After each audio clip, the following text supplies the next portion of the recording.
ایک قبیلہ تھا، مسجد نبوی شریف سے تھوڑا دور رہتے تھے وہ لوگ. تو نبی کریم صلی اللہ تعالیٰ علیہ وسلم کی مسجد کے دائیں بائیں نا کچھ مکانات خالی ہوئے، تو مالکوں نے یہ کہا کہ ہم یہ مکانات بیچیں گے. ان کو دور سے آنا پڑتا تھا، تو انہوں نے ارادہ کیا کہ یہ قریب کے جو مکانات ہیں یہ ہم خرید لیتے ہیں. نبی کریم صلی اللہ تعالیٰ علیہ وسلم کو خبر ملی کہ بنو سلیم قبیلے کے وہ لوگ یہ مکان خرید رہے ہیں تاکہ ہمیں مسجد کا قرب نصیب ہو جائے. دور سے چل کے آنا پڑتا ہے، وہ قریب آ جائیں گے تو ذرا مسجد میں حاضری ہماری آسان ہو جائے گی. حضور نے انہیں بلا لیا، فرمایا تم مکان خریدو تمہاری مرضی، نہ خریدو تمہاری مرضی، پر ایک بات سن لو، تم جتنے قدم چل کے آتے ہو نا، رب کے فرشتے تمہارے قدم لکھ لیتے ہیں. تمہارے قدم لکھے جاتے ہیں، تمہارے قدم 2 دفعہ حضور نے فرمایا، حدیث میں موجود ہے، 2 دفعہ تمہارے قدم لکھے جاتے ہیں. وہ لوگ بڑے مشتاق تھے اللہ کے بارگاہ سے اجر کے آنکھیں کھول، حضور فرشتے ہمارے قدم لکھتے ہیں، رب کو دکھاتے ہیں کہ اتنے قدم چل. ہاں تمہارے قدم لکھے جاتے ہیں. کہا یا رسول اللہ ہم نے نہیں قریب آنا، ہم دور ہی ٹھیک ہیں، ہم چاہتے ہیں ہمارے زیادہ قدم لکھے جائیں، زیادہ قدم، ہم دور سے چل کے آیا کریں گے. شعر یاد آ گیا ہے کسی درویش کا، اس نے کہا تھا کہ گو سنا تھا آستانہ یار دور ہے، پر ہم نے بھی ٹھان لی تھی کہ جانا ضرور ہے. رسول کریم صلی اللہ تعالیٰ علیہ وسلم کے غلاموں نے مسجدیں بنائیں، مسجدوں کے ساتھ دلچسپی کا رویہ رکھا، مسجد کے ساتھ ان کی وابستگی بڑی مضبوط رہی. میں نا مسجد نبوی شریف میں بیٹھا تھا، تو بہت زیادہ شہرت بھی کئی دفعہ بہت سارے مسائل کو بھی جنم دیتی ہے.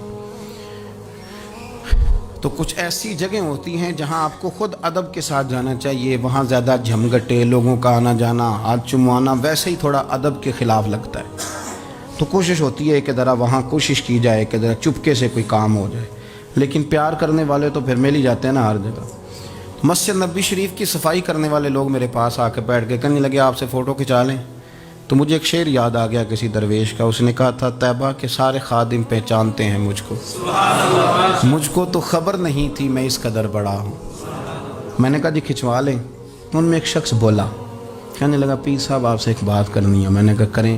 کہنے لگا میرا نا تنخواہ بڑی تھوڑی ہے، بلدیہ کا ملازم ہوں، تھوڑی سی تنخواہ ملتی ہے، تو میرا ارادہ تھا چھوڑ جاؤں. روز پروگرام کرتا تھا کہ پاکستان جا کے کوئی کام کر لوں گا. پھر میں نے آپ کی ایک تقریر سنی.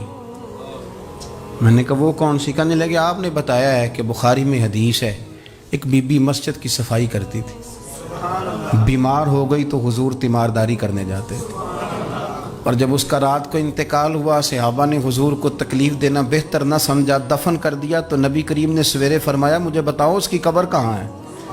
حضور نبی پاک خود رسول کریم ساری امت گنبد خضرا پہ اور نبی پاک اس قبر پہ چلے گئے جو مسجد میں جھاڑو دیتی تھی، اس کی قبر پہ کھڑے ہو گئے اور فرمایا صفیں بناؤ بھائی میں دوبارہ جنازہ پڑھوں گا.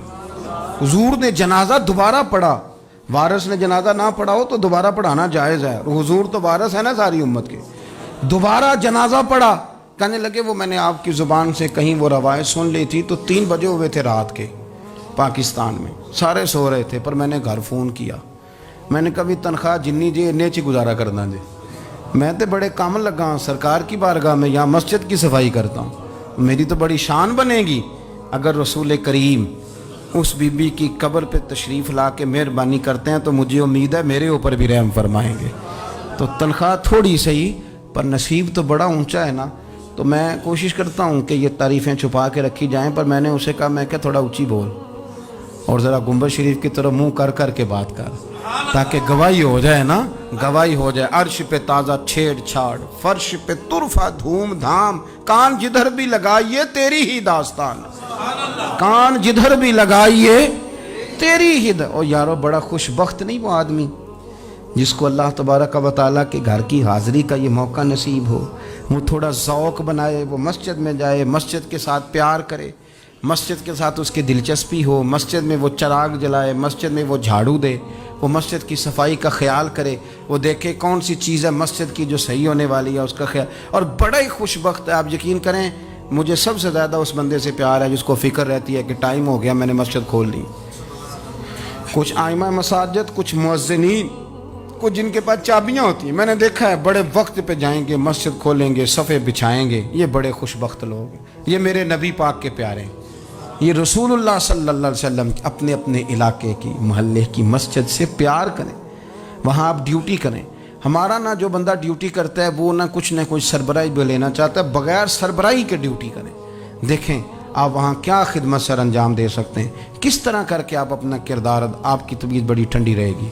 آپ اللہ کے گھر سے پیار کریں گے تو اللہ آپ کے گھر کو آباد کرے گا، آپ کو بڑی ساری برکتیں، بڑی ساری سعادتیں ملیں گی، بڑی ساری نعمتیں آپ کو میسر آئیں گی۔ ایک دفعہ میں یہاں نماز پڑھ کے تھوڑا میں کبھی جب میں خود جماعت کرایا کرتا تھا شروع میں، تو میں یہاں تھوڑا سا گھومتا تھا کئی دفعہ باہر گلی میں، تو 15-20 دنوں کے بعد ایک بابا جی کبھی آتے تھے تو 10 روپے 15 روپے باہر گلے میں ڈال کے چلے جاتے تھے، تو میں جانتا نہیں تھا، 2-3 دفعہ نظر پڑی تو مجھے تھوڑا سا ذہن بنا کہ یہ بزرگ کون ہے۔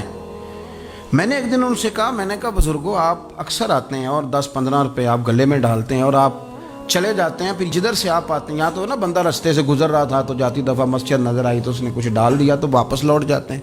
کہنے لگے مولوی صاحب میرا ایک ذہن ہے کہ ہر مسجد میں میرے نام کی ایک اینٹ لگ جائے، اور میرا ذہن ہے، میں غریب سا بندہ ہوں، زیادہ پیسے میں دے نہیں سکتا، تو میں نے مسجدیں رکھی ہوئی ہیں، تو میں ہر مہینے ہر مسجد میں جتنی میں نے رکھ لی ہیں میں جاتا ہوں، تو اپنے حصے کی میں اس میں جو میرے سے ہو سکتا ہے میں کتنا اچھا ذوق ہے، کتنی اچھی طبیعت ہے۔ کوئی ضروری ہے کہ آپ کے پاس 15 لاکھ روپیہ ہوا، آپ الگ سے ایک مسجد بنائیں، پٹی لگوائیں تبھی کام چلے گا؟ ان بزرگوں کے 10 روپے سے شاید پوری اینٹ بھی نہ لگتی ہو، لیکن ایک دلچسپی کا اظہار تو ہوا نا، مسجد کے ساتھ وابستگی تو نظر آئی نا۔ تو آپ اپنے علاقے کی مسجد کے ساتھ پیار کریں، اس کا قرب اختیار کریں، اس کے قریب جائیں۔ اللہ ہمیں سمجھنے کی توفیق عطا